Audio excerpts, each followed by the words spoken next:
Dobrodošli u lekciju Resizing and Cropping. Ja sam ovu lekciju nazvala promjena veličine i kropovanje zato što nastojim da vam sve prevedem plastično koliko god mogu, ali morate da pamtite nazive takvi kakvi jesu, tačnije izborno engleski nazivi, zato što ćete te nazive koristiti jednostavno u svim programima za dizajniranje. Dakle, resizing označava promjenu veličine, dok je kropovanje isečak. Hajde sad vidimo šta to u stvari znači. Krenut ćemo od ove slatke torte. Kada kliknete jednom levi klik mišem, dobijete naravno ove ljubičaste ivice i to označava da je vaša fotografija sada spremna za rad, tačnije za neku promjenu. Ako povučete sa strane vidite kako dobijete ove strelice gore dole, to znači da vi možete na ovaj način da promenite veličinu fotografije.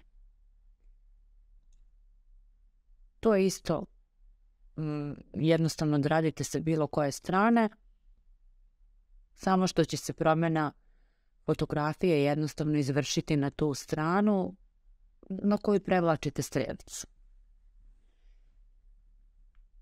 To se dakle naziva resizing. Sad, hajde da objasnimo šta su ove bočne tačke, ako možemo tako da ih nazovemo. Ako ovo ovako prevučem, vidite šta se dešava. Ja onda kropujem tu sliku. Evo, ja želim jednostavno da naglasim samo ovu torticu i tanjir. Dakle, ja sam ovu fotografiju kropovala. Ako kliknete 2 puta na istu, vidjet ćete izvornu veličinu te fotografije i na taj način, na isti način kako sam kropovala, možete i da vratite ako vam se ne sviđa.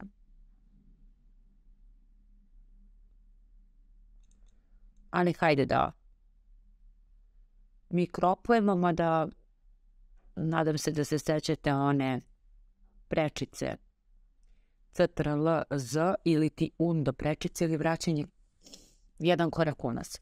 Ja često koristim tu prečicu ako nešto pogrešim, zapravo uvek je koristim često, da ne bih, na primjer, opet morala da prevlačim i da nameštam ovu fotografiju, jednostavno odim na CTRL-Z i vratim se na prvobitno podešavanje.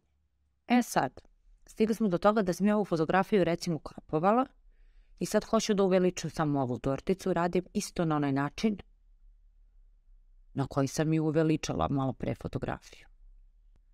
Hajde, na primjer, to isto da probamo sa ovom drugom fotografijom. Evo, ja želim samo lice ove žene i evo, ovako sam kropovala i uveličala. Ovo je resizing, a ovo je kropovanje. Kada kliknem 2 puta, vraćam se dakle na izvornu veličinu ove fotografije. Vidite levo, desno, gore, dole. To je što se tiče rasterske grafike. Dakle, svaka fotografija koju ubacujete u vaš rad je deo rasterske fotografije i bitno je da ovo zapamtite, a kasnije objasnit ću vam razliku rasterske i vektorske grafike. I zašto je u stvari bitno da zapamtite to. Hajde sada da vidimo šta se dešava sa vektorima. Dakle, ovo je vektor. Mogli ste da čujete da ja često kažem za ovo objekat, ali zapravo to je više metafora, misleći na objekte kao što su kocka, krug i tako dalje, ali u dizajnu bilo koji oblik koji vam je poznat naći će se pod terminom shape ili ti oblik. Što se dešava sa oblicima? Dakle, ako hoću da ih smanjujem ili povećavam, vidite, to radim isto. kao i fotografiju. S tim vratit ćeš se CTRL-Z. Ako držite Shift na tastaturi, vidite da ono povećava i širinu i visinu istovremeno. Dakle, dobit ćete pravilan oblik. Što se dešava ako želim da kropujem vektor? Hajde probam. Zapravo, kao što vidite, kropovanje se ne izvršava kao sa fotografijom. Vi zapravo menjate samo širinu i visinu ovog oblika. Vektor ne možemo kropovati na taj način kao fotografiju. Hajde da priđemo sada na grafiku. Ovo je dakle neko nacrta u nekom programu i što se dešava sa grafikom. Dakle, ja sam ovo ubacila iz elementi, išla sam na grafiku, kao što vidite, i ovdje sam pronašla tigriće. Dakle, na isti način, ovo ću malo da sklonim, na isti način i kao fotografiju, kao oblik možemo da menjamo veličinu. Nadam se da ste primetili da kada jednom kliknemo na grafiku nemamo ove bočne tačke ili ti opcije za kropovanje, ali to i dalje ne znači da vi ne možete da kropujete. Ukoliko dobijete ponuđeno iz gornjeg menija, kao što sam ja dobila u opseciji, to znači da je vaša grafika podložna kropovanju. Ja ću da stisnem opseciji i sada ću recimo da napravim neki mali kvadratić. Pogledajte ovo kada mi izađe ova strelica gore, dole, levo, desno. To je zapravo move. Pomerate sliku da znate, ne kvadrat. Znači uhvatite za sliku i pomerate sliku gore, dole, levo, desno. I ovo polje koje vam je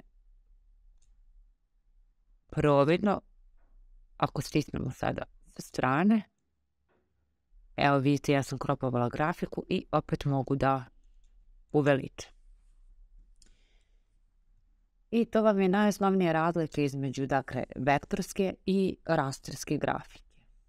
Ono što je bitno da zapamtite i ono što je dobro u ovoj lekciji je što vam je ovo baza za buduće programe. I postoji jedna razlika, bitna razlika koju morate razumjeti između rastera i vektora. Dakle, rekli smo, fotografija je rasterska grafika. To znači da je ona sastavljena od piksela. Ona je izvorna takva kakva jeste. Dakle, ima svoju izvornu dimenziju i ima svoju rezoluciju. Ako ja hoću, recimo, da uveličam samo njene oči, pogledajte što se dešava. Sve što budem više uveličavala, sad ću da povučem malo da možete da vidite, sve što budem uveličavala, moje fotografije gubi na kvalitetu, gubi se pikseli fotografije. Sa vektorom je nešto drugačija stvar jer vektor ne gubi na kvalitetu. Vektor možete smanjivati koliko god želite, možete da uveličate koliko god želite. Vektor je vektor, vektor ostaju oštre ivice, takve kakve jesu izvorno i zato se u dizajnu najpre koristi vektor, pa tek onda raster. Ovo vam je odlična baza za buduće programe, pogotovo za Photoshop koji će doći posle toga. Mi ćemo tamo detaljno objasniti i šta je piksel i sve ono što trebate da znate kao osnovu. Ali ako ste razumeli ovo što sam rekla, neće vam biti teško da savladate to ni u Photoshopu.